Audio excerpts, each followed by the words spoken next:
Decision है?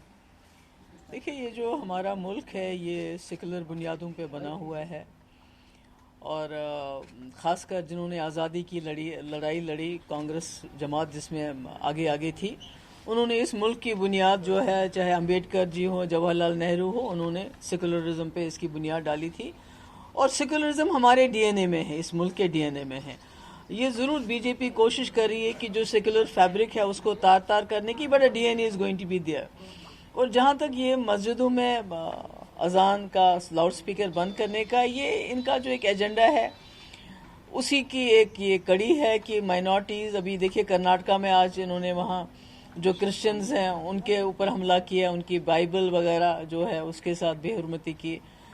तो हम योगी जी की क्या बात करें, हमारे तो आज शब कदर का इतना मुबारक दिन था कल, और हमारी जामे मस्जिद कल भी बंद, और आज भी जो हमारा लास्ट फ्राइडे है आज जुम्मतुल विदा, उस पे भी हमारा, तो ये तो जो है बदकिस्मती से ये हमारे हमसाया मुल्क में मज़हब के नाम पे एक उस वक़्त उन्होंने भी मज़हब का गलत इस्तेमाल करके पूरे मुल्क को बर्बाद कर दिया, और आज तक वो मुल्क जो है उसका खिमियाजा भुगत रहा है। हाथों में तलवारें दी जाती हैं और उनको बाज़ाब्ता जो है नौकरी तो दे नहीं सकते आप, महंगाई का आप कुछ कर नहीं सकते हैं, बिजली पानी, बिजली के लिए लोगों में हाहाकार मची हुई है, तो ये काम आप कर नहीं सकते। तो सबसे आसान काम है कि हिंदू मुस्लिम को आपस में लड़ाओ, लाउड स्पीकर की बात करो, हिजाब की बात करो, हलाल की बात करो, दूसरी दाढ़ी की बात करो। तो ये और यही चल रहा है इस मुल्क में, और मुझे अफसोस है कि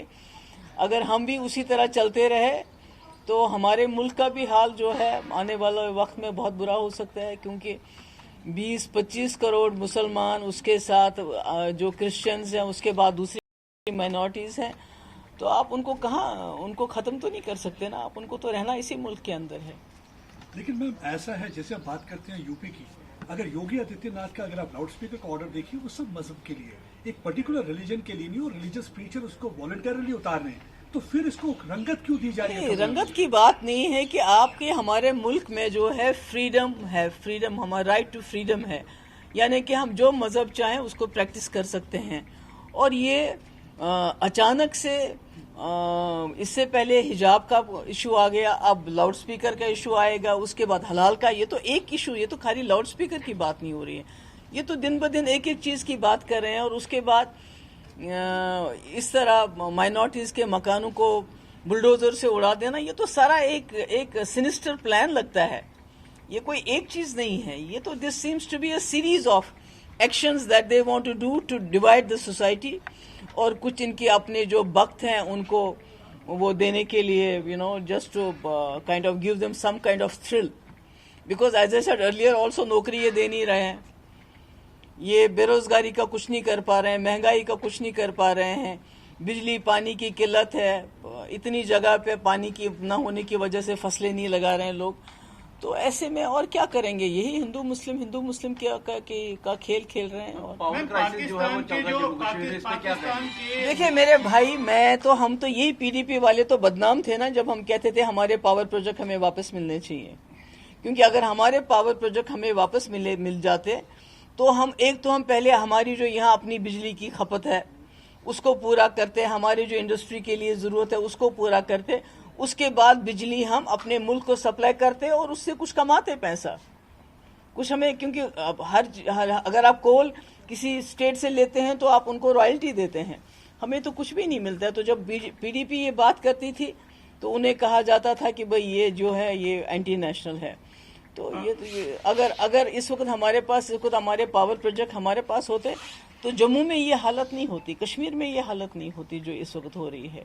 मैम, पाकिस्तान के नए प्राइम मिनिस्टर शहबाज शरीफ और प्राइम मिनिस्टर नरेंद्र मोदी में लेटर्स एक्सचेंज हुए, प्राइम मिनिस्टर ने कांग्रेचुलेट किया उन्हें, लेकिन एक बार फिर से पाकिस्तान ने कश्मीर का राग अलापा है, कहा है कि आप बातचीत करिए, कश्मीर मसले को सॉल्व करिए, तो उसे कैसे देखते हैं मैडम उस स्टेटमेंट को आप? नहीं, ये तो राग तो आज की बात नहीं, ये तो वाजपेयी जी के वक्त में भी हुआ, उससे पहले भी हुआ, उससे पहले शिमला एग्रीमेंट हो गया जब इंदिरा जी के टाइम में ये बात चली, उसके बाद वाजपेयी जी के टाइम में लाहौर एग्रीमेंट हो गया। तो इसमें तो मुझे लगता है कोई चिढ़ने वाली बात नहीं है, ये तो एक मसला है जो मानना पड़ेगा। यूएनओ में, हमारा यूनाइटेड नेशन में ये मसला है جب تک ہم اپنے گھر کے اندر جموں کشمیر کے اندر جب تک ہم خود اپنے لوگوں کا دل نہیں جیتیں گے, اپنے لوگوں کے ساتھ بات چیت نہیں کریں گے, لوگوں کو اپنی طرف نہیں کریں گے. نہیں دیکھیے بات چیت کیسے چلی, اس سے پہلے کیسے چلی بات چیت. جب واجپئی جی تھے تب تو وہ لاہور بس لے کے گئے اور دوسری طرف سے کرگل کا اٹیک ہو گیا, اس کے بعد پارلیمنٹ پہ اٹیک ہو گیا. تو پر اس کے باوجود انہوں نے بات چیت کو چالو رکھا نا, بات چیت کو تو بند نہیں کیا, کیونکہ آپ پورے قوم کو سزا نہیں دے سکتے ہیں اس لیے کہ کچھ ملیٹنٹ ہاتھوں میں بندوق لے کے ہیں, because you are punishing all the people of J&K state. کیونکہ آپ کے یہاں جو یہ روز کی پکڑ دکڑ ہے, جو روز لوگوں کو بند کیا جاتا ہے. آپ دیکھیے آج ہم کہتے ہیں, ابھی پرائم منسٹر آئے تھے تو انہوں نے بہت بات کی پنچایت راج اور ڈیموکریسی اور گراس روٹ. آپ کو پتہ ہے کشمیر میں جو آپ کے گراس روٹ کے ریپرزنٹیٹیوز ہیں, پنچز, سرپنچز اور دوسرے, وہ کیسے بند ہیں سیکورٹی میں. آج وہ ترس رہے ہیں کہ عید کے لیے وہ اپنے گھروں میں جانا چاہتے ہیں, ان کو گھر بھی نہیں جانے دیتے ہیں, اور یہ بہت وہ راپ الاپ رہے ہیں کہ ہم نے جی گراس روٹ ڈیموکریسی. جب ان کو آپ جگہوں سے نکلنے نہیں دیتے ہیں, سیکورٹی زون سے باہر نہیں آنے دیتے, لوگوں کے پاس جانے نہیں دیتے, یہاں تک کہ عید کے دن ان کو کہیں جانے نہیں دیتے ہیں, تو پھر وہ کیسے چلے گا. میم عمر عبداللہ صاحب کا کہنا ہے کہ جو الیکشنز ہیں وہ PAGD کو مل کے لڑنے چاہیے, سب کو مل کے, سب پارٹی, آپ بھی پارٹ ہیں اس کا. تو دیکھیے یہ اس وقت جو ہماری ریاست, کیا پورے ملک میں بہت بڑا چیلنج ہے, مگر ہماری ریاست میں زیادہ ہے. جب سے 5 اگست 2019 کے بعد آپ کو پتہ ہے کہ ایمز کا کانٹریکٹ اس کے پاس ہے, مگر اب جموں کے لوگ سوچتے تھے کم سے کم ریت اور باجری ہم سپلائی کریں گے, اس کا کانٹریکٹ بھی کسی باہر کے کانٹریکٹر کو دیا ہے. اسی طرح PHE ہے, PWD ہے, دوسرے ڈپارٹمنٹس میں ہے جس میں سینٹرل اسپانسر اسکیمز ہیں, جس میں چھوٹے چھوٹے ٹھیکیدار کام کرتے تھے, چھوٹے چھوٹے سپلائز کرتے تھے, وہ بھی پتہ نہیں کہیں باہر کے اسٹیٹ کسی بڑے بڑے ٹھیکیداروں کو دیا ہے. تو اس لیے میرا یہ کہنے کا مقصد ہے کہ دن بہ دن جو مرکزی سرکار کے جو اپنے ڈیزائنز ہیں, sinister designs, they are becoming very clear to us. تو ایسے میں ہم لوگوں کا اکٹھا ہونا خالی الیکشن کی بات نہیں ہے, کیونکہ ہمارا جو PAGD ہے, it is the larger interest, یہ ایک بڑے مقصد کے لیے اکٹھا ہوا ہے. الیکشن بھی اس میں ایک پارٹ بنتا ہے. تو میں سمجھتی ہوں کہ ہمیں ہر چیز کے لیے اکٹھا, خالی الیکشن کے لیے نہیں بلکہ ہر چیز کے لیے مل کے اکٹھا ہم نے اس وقت جو آن سلاٹ ہے اس کا مقابلہ کرنا چاہیے. میم یہ جب پاکستان سے بات چیت کی بات آتی ہے, why people are in fact criticising you, reason is that never ever had been saying something against the terrorists responsible for this act. You never ever tried to blame Pakistan for sending terrorists. Just آپ دیکھیے 22 کو جیش محمد کے suicide bomber آتے ہیں, سنجوا army camp میں اگر گھس جاتے تو اتنے مر جاتے just to scuttle prime minister's program. اس کے بعد کل IED ہوتی ہے ہسپتال کے پاس, بترا ہاسپٹل جہاں لوگ جاتے ہیں, پھر بھی اگر ہم کرٹیسائز نہیں کر رہے تو اینڈ دین وی تو ہماری سیکورٹی 10 لاکھ فوج ہماری یہاں کیا کر رہی ہے.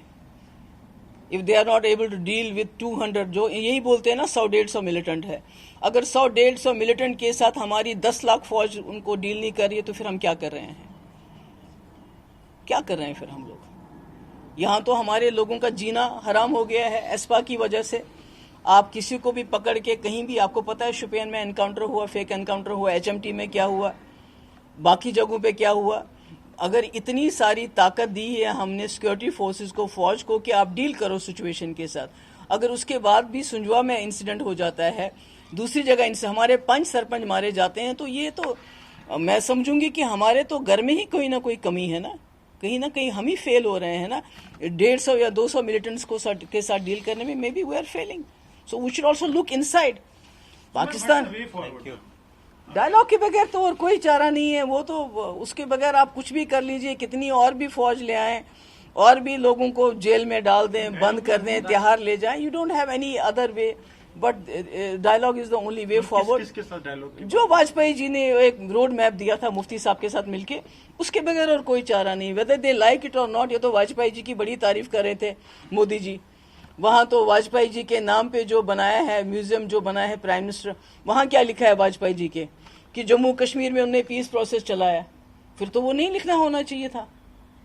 اف دے آلسو ایکنالج کہ واجپئی جی کی سب سے بڑی انتی, سب سے بڑی اچیومنٹ ہے پیس پروسیس جموں کشمیر کے حوالے سے, تو پھر یہ خود کیا کر رہے ہیں.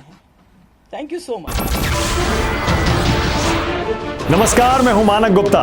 اگر آپ کو ہمارا یہ ویڈیو پسند آیا ہو تو اسے لائک اور شیئر ضرور کریں, اور ہاں, हमें सब्सक्राइब और फॉलो करना ना भूलें ताकि आप देश और दुनिया की कोई खबर मिस ना करें। तो जुड़े रहिए हमारे साथ और देखते रहिए News 24।